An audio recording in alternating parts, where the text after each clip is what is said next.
Bethesda was one of my all-time favorite devs for the majority of my gaming life. I'm sure you guys can assume when that started going down the hill. I remember seeing the release trailer for The Outer Worlds and really, thinking, oh, it's an okay game. But then I saw that Obsidian Entertainment was making it. And then I'm like, I'm in. They made the best Fallout game in my opinion, which is Fallout New Vegas. So that was more than enough for me to give this game a chance. So today, I'll be reviewing The Outer Worlds.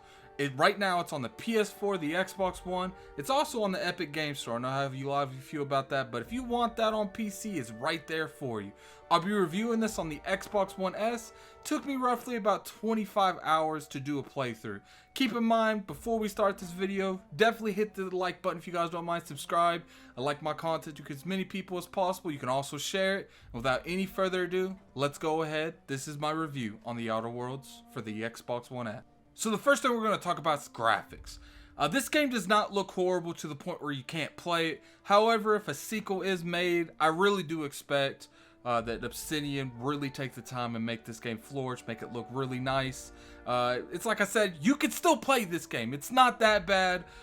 Maybe it's because I don't like the art style that they have. It has kind of like that Borderlands feeling, so a lot of Borderlands fans might really enjoy this. I felt like some of the texture of the game was last gen, and the only really thing that I really enjoyed looking at was the environment midway towards the sky.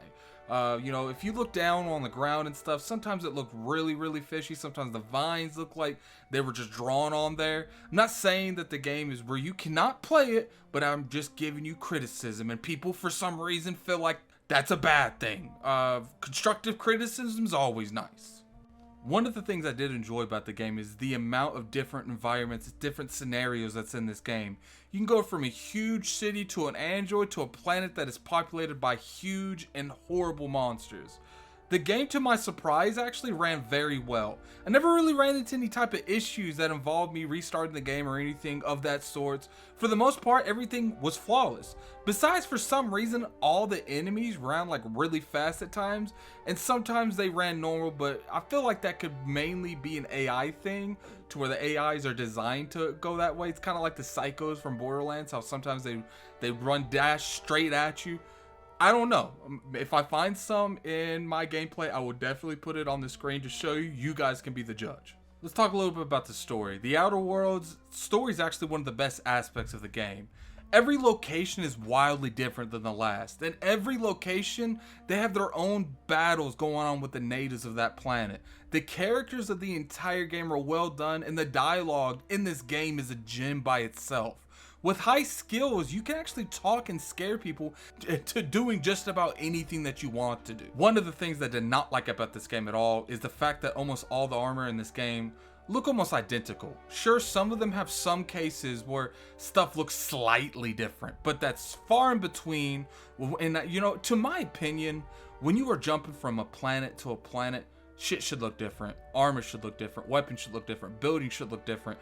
No set of people from one planet to the other should be making stuff identical, and you saw that a lot in this game. Now I know that a lot of these choices was probably budget issues, but I do feel like there are little things they could have done, because for the most part, all of the armor kind of looked like power armor from the Fallout franchise.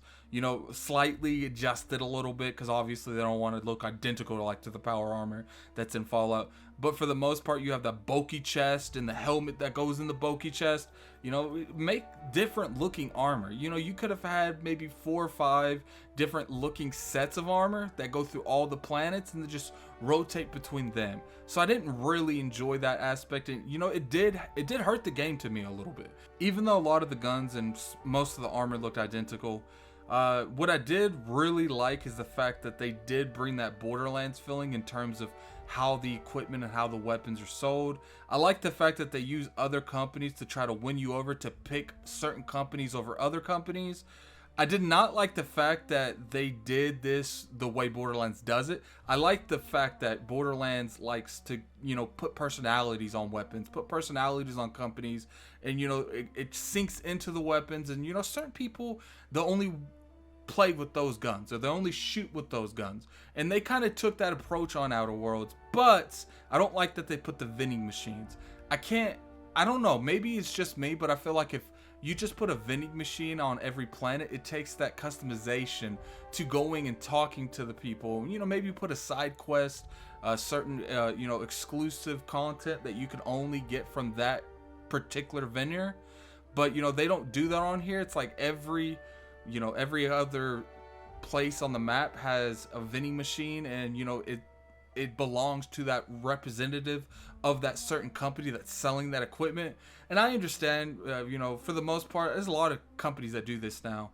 But I really want to go back to the point where, you know, you have to go to that certain place that sells the stuff that you like. I remember in Skyrim, I really enjoy going to, you know, I can't remember, the one that's, I think it's Whitethorn. It's probably butchering that. But I remember that I used to go there all the time and buy, you know, the iron ingots and stuff from that particular place.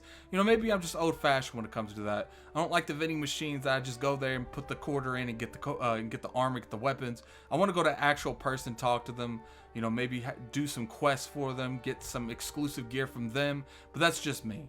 There are companions in this game, just like there were with the older Fallout games. And you know what? They don't disappoint in this game.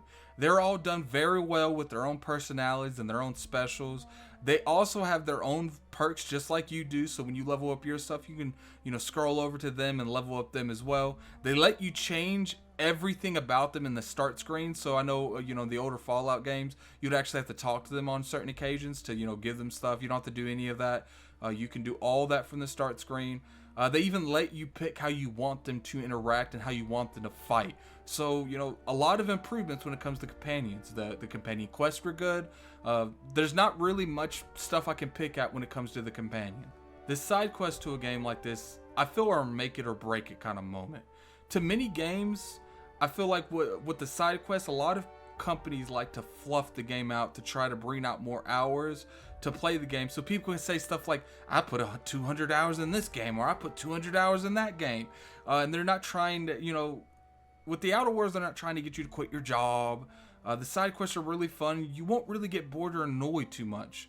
For the most part, they're not fetch quests, which I feel like a lot of these side quests in these games these days are just fetch quests. Go get this this tree for me, go get this rock for me, bring it back to me. That's literally all I see in a lot of, you know, a lot of these open world games, which, you know, we've kind of having an open world fatigue in general. So, you know, they get real lazy with these side quests. But Obsidian didn't get lazy with their side quests. You know, they're very well done. You know, what you would expect from a Fallout game. Now, the story of this game is not mind-blowing, but it's a great experience. And it makes you want to figure out what's going on in the world. With the great character development and the amazing attention to detail and how you interact with everyone, it makes for a fantastic experience.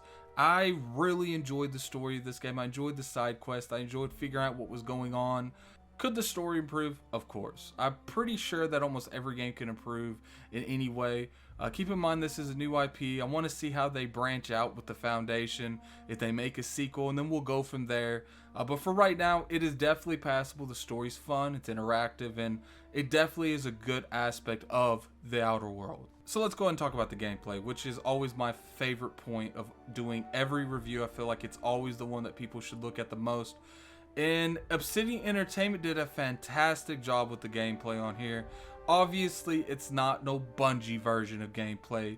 There's a lot of flaws to it. Like I said, sometimes people move way faster than they should. Like I said, I don't know if that's a glitch. I don't know if that's some kind of AI choice that they've made. But you know, you can tell that the experience they had on Fallout New Vegas was in this game for sure.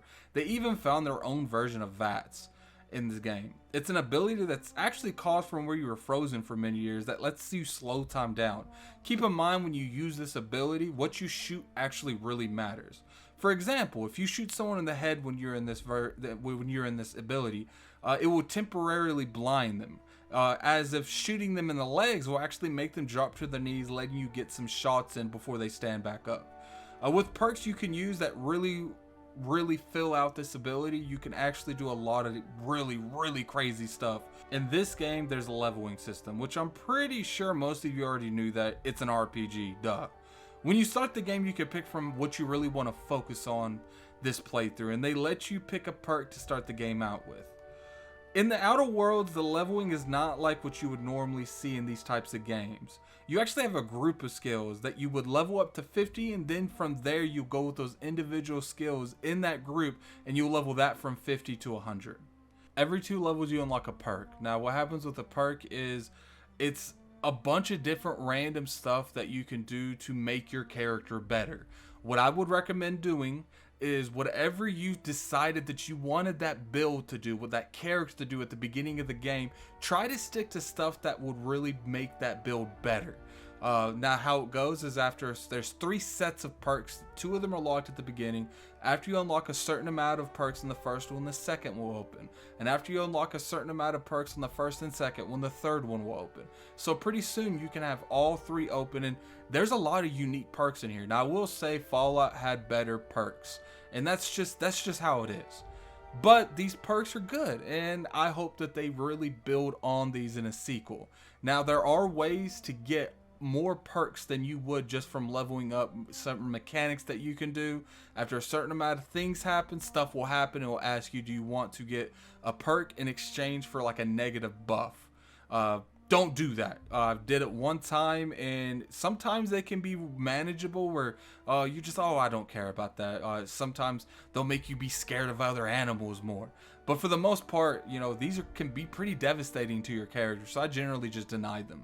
The Outer Worlds gives you plenty of ways you want to play, from the way you want to talk your way out of a lot of drama without you had to pick up anything, or maybe you just want to shoot from a distance and kill everyone before you even get close, or you can just shoot heavy weapons like grenade launchers and stuff like that, or you can just beat everyone with an axe or a bat. And that's what I really enjoy about these kind of games. They also have these things called science weapons, which they're made from scientists throughout the years in the area. You know, they actually have lore behind every science weapon, and there are a few of them that are extremely unique. Like you could shoot a shrink ray that was pretty sure that was in the trailer. Obsidian Entertainment is responsible for making one of my all-time favorite Fallout games that's ever been made, and that was Fallout New Vegas. Are there flaws in the Outer Worlds? Of course. But you know what this is? This is an amazing first attempt at a new IP. And there can only be one way to go, in my opinion, from here, which is up. I'm for one looking really forward to seeing what Obsidian Entertainment does in the future, especially under the umbrella of being a Xbox first party studio. You know, maybe they'll get a way bigger budget, you know, more tools to mess with, better engines, and we can see these expansive worlds that move this genre forward. Because I think at the end of the day, that is the biggest thing that we should always try to achieve when people make games, is they need to move the genre forward. And right now, Obsidian Games is one of the companies in this type of genre that I do feel can do just that. So tell me what you guys think. Did you guys enjoy Outer Worlds? Put that in the comment section below. You know, what was the best weapon that you liked in the comment section? If there's any spoilers in the comment section, be sure to be very cautious when you go in the comment section. And that is the review on the Outer Worlds. Like I said, I played it on the Xbox One S. This is on Game Pass. Would I suggest buying this for full retail $60? I think it's worth it. I do think it's worth it. But if you have a PC or an Xbox, Game Pass it. Obviously, Microsoft wants you to do that. If you have a PlayStation or you don't like Windows, then, you know, buy it for $60, because I think I would. At first, I was a little skeptical with this game. But at the end of the day, they made me a believer in this genre. They made me a believer on what they can do under the Xbox brand. And until next time, this is Gaming Addict. I'm out of here. Peace.